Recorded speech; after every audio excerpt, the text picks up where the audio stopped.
Students, మనం సమితుల గురించి నేర్చుకుంటున్నాం కదా. దాంట్లో మరొక విభాగము కార్డినల్ సంఖ్య.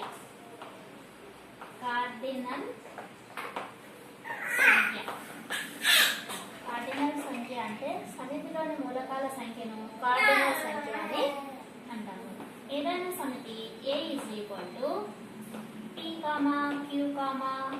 R అనే మూలకాలు ఉన్నట్లయితే కార్డినల్ సంఖ్య, సమితి యొక్క కార్డినల్ సంఖ్య ఎంత అంటే n ఆఫ్ a అని రాస్తాం. n ఆఫ్ a అంటే నంబర్ ఆఫ్ a సమితి అని అర్థము. ఏ సమితిలోని మూలకాల సంఖ్య ఎన్ని ఉన్నాయి? 1, 2, 3. కార్డినల్ సంఖ్య అంటే ఈ విధంగా లెక్కిస్తాము. దీన్ని బట్టి మనము మరికొన్నిటి గురించి తెలుసుకోవచ్చు. ఒక సమితిలోని మూలకాల సంఖ్య లెక్కించగలిగినట్లయితే దానిని పరిమిత సమితి అని అంటాము. అంటే దాంట్లో ఎన్ని మూలకాలు ఉన్నాయో చెప్పగలిగేటట్లు ఉండాలి. దానిని మనము పరిమిత సమితి అని అంటాము. ఎగ్జాంపుల్, ఏదైనా సమితి m = 3,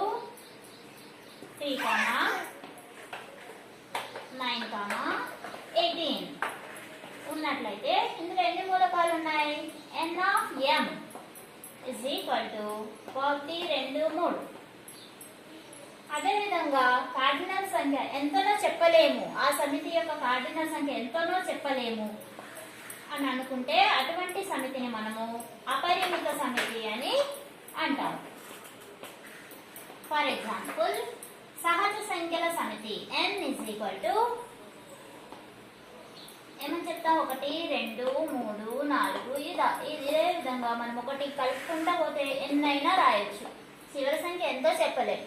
సో ఇక్కడ మనము n ఆఫ్ m అని ఇక్కడ రాసినట్టుగా ఇక్కడ n ఆఫ్ n అని రాయలేము. ఈ విధంగా మూలకాలు ఎన్నో చెప్పలేము అటువంటి సమితిని అపరిమిత సమితి అని అంటాము. మూలకాలు లెక్కించగలిగినట్లయితే దానిని పరిమిత సమితి అంటాము. అది ఎటువంటి సమితి అయినా సరే ఆ సమితిలోని ఎన్ని మూలకాలో లెక్కించే దాన్ని మనము కార్డినల్ సంఖ్య అంటాము.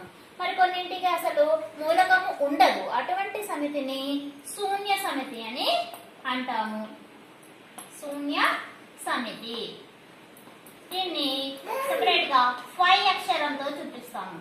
ఓలాగా రాసి ఈ విధంగా కొట్టివేత చేయాలి. దీన్ని 5 అని చదువుతాము. 5 అంటే నల్ సెట్ అని ఇంగ్లీష్ లో అంటారు. 5 ఈ విధంగా రాస్తాము. ఇది చాలా ఇంపార్టెంట్. ఇందులో మూలకము ఏమీ లేదు. మనము ఫర్ ఎగ్జాంపుల్ 0 ఉండే సహజ సంఖ్యల సమితి అని ఉందనుకోండి. 0 ఉంటుందా సహజ సంఖ్యలలో? ఉండదు. అటువంటప్పుడు శూన్య సమితి అని చెప్పవచ్చు. Thank you.